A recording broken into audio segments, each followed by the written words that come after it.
मी जिमला जाणार, वर्कआउट करणार, 7च्या 7 दिवस मी जिमला जाणार, डाएट करणार, सगळं फॉलो करणार आणि वजन एकदम कमी करणार. आणि दुसऱ्या दिवशी विसरला. दुसऱ्या दिवशी काय माहित नाही. तेच बिंज वॉचिंग, बिंज इटिंग हेच सगळं चालू राहणार. बट ऍक्च्युली हे होतं का? कारण की तू सगळ्याच गोष्टी डिसाईड करतो एकाच वेळेस. आता समज जर आपल्याला 10वी द्यायची आहे, तर पहिलीला तर जावंच लागेल ना. पहिली, दुसरी, तिसरी असं करत करत आपण 10वीला पोहोचतो. डायरेक्ट 10वीला पोहोचतो का? नाही पोहोचत.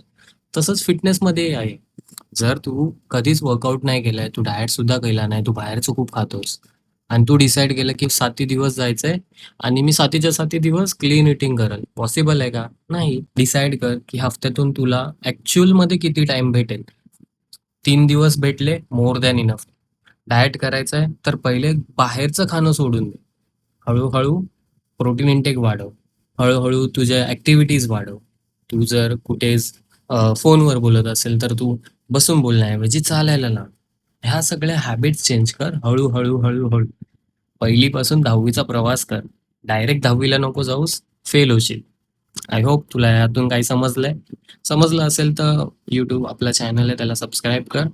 भेटूया आपण नवीन व्हिडिओमध्ये.